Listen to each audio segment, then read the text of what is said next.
Archetypes are a concept introduced by Carl Gustav Jung in his works, and are an integral part of Jungian psychology. Jung describes archetypes as typical attitudes, ways of behaving, and ideal forms and drives that must constitute the typically instinctive behavior of humanity. Ideas constantly present in the human mind throughout history. These ideas can be manifested in multiple ways, especially in art's many forms. In this series, we take a look at how these archetypes are represented in video games. Welcome to the Game Archetype Library. The hero is a figure present in different stories of multiple cultures throughout history. Its prominence in fictional settings has been a topic of study in philosophy, anthropology, and psychology. While the characters that fit into this archetype have their own nuances that lead to disagreements as to whether or not some of the characteristics are indeed universal, one thing is certain.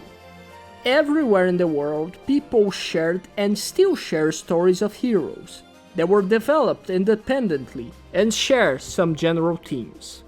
Gilgamesh's epic, the Aeneid, the Odyssey, the Tale of the Monkey King are just some of the many examples of well-known stories of a hero's journey, where the main characters come across a call to action that tests their capabilities when facing increasing adversities, leading to a climax in which they emerge victorious and return to their ordeals as heroes, their tales spread across the lands.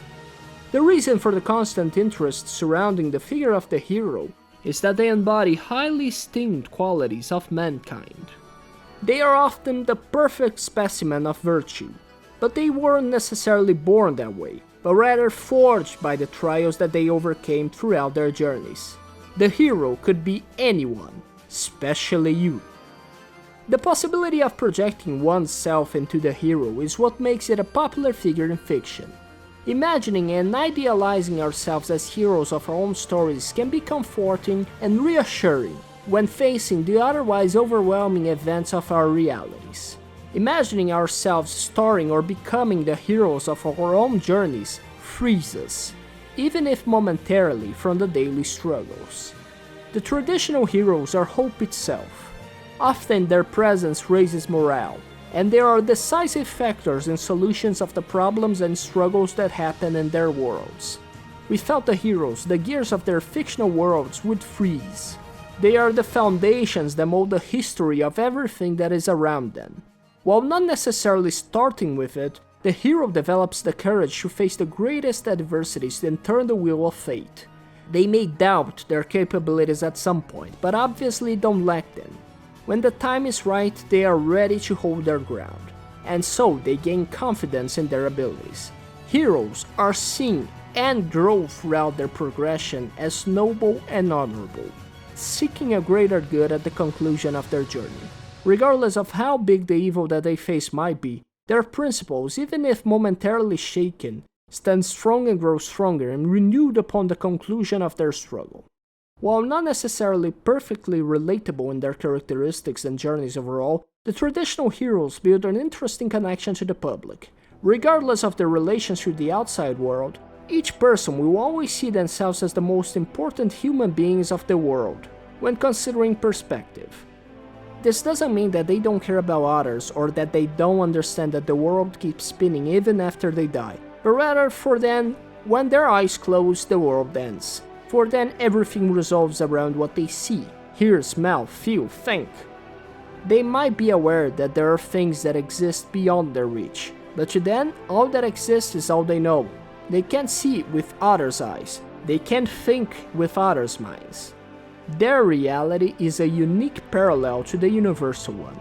So what this means to the connection of the hero character to the public is that, being the protagonist of their own stories, the most important people of their own worlds, in which nothing happens unless they act, they could very well be the heroes themselves.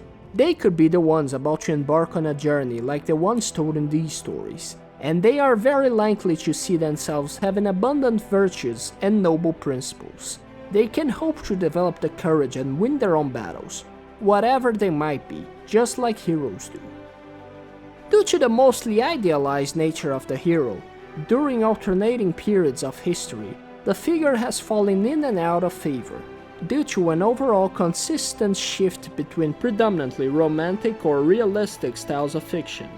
While romantic periods favor the idealized hero, the realistic ones see it as foolish, too distant from reality to be relatable. That's where the figure of the anti-hero comes in. While their ends might be alike to those of the hero, heroic, noble, of good intentions, the anti-hero embraces the faults of humanity in multiple different ways, sometimes being more questionable than others, but always imperfect, often scarred by trauma, driven to the right direction but with confusing and questionable turns. The only difference between their journeys and that of the heroes is the turbulence, but overall they pretty much go through the same kinds of checkpoints, just with the world of the anti-hero being often grimmer, darker, more in line with a pessimistic perspective of life. The anti-hero by nature is just a hero with exposed and clear faults, that might also expose villainous traits as part of their limited set of qualities. The morally grey compass of the anti-hero is well fit for stories that try to be critical or cynical about aspects of society.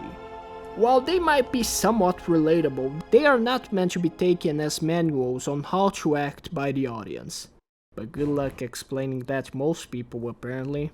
But rather, as the name suggests, anti-examples that might have good in them, but that serve as constant reminders to avoid the negative traits.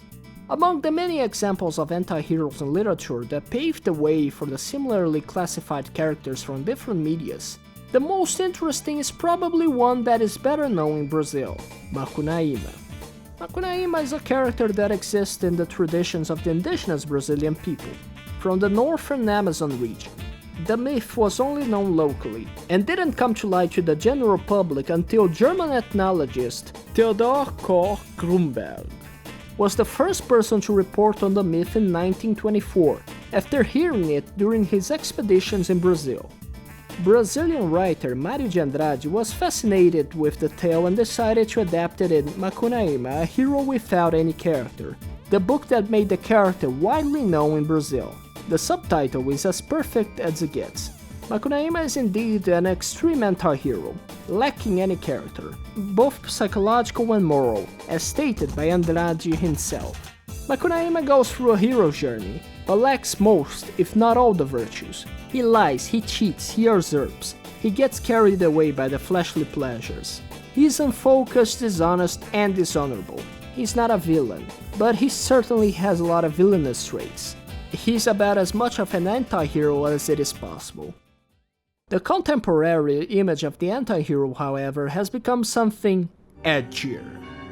Anti-heroes are now the kind of character to drop some line about how they cut themselves to see if they still feel something. The late 90s and 2000s media was filled with edgy anti-heroes, which made them prime candidates for video games. They were what was hip and cool. They weren't like regular lame heroes that play by the book and were nice guys. They were dark, swearing often, mad at clouds above them, angry all the time, prone to listening to new metal, and leftovers of the cultural elements of these decades can be still found in many of the anti-heroes of today. Prone to being edgy, they are often associated with everything that smells like late 90s and 2000s, and only God knows for how long these reverberations of an era will remain influencing the character archetype. The important takeaway from this, however, is the fact that the anti-hero attempts to be relatable, not only through his journey, but also with the imperfections that make him closer to the public, and by trying to remain up to date with the trends and things that happen around the world. The rise of the edgy anti-heroes was a result of media companies acting like that uncle that tries to be hip and cool, keeping up with whatever kids these days like. Once it started working, some of these characters stuck around and a lot of their characteristics got absorbed into the general idea of the anti-hero. But then this gets old. Then the hero adapts and comes back. After some time, the hero grows old. The anti-hero adapts and returns to favor once again. Until one day this format gets old again, and now the hero returns adapted once again. You can see how this keeps going.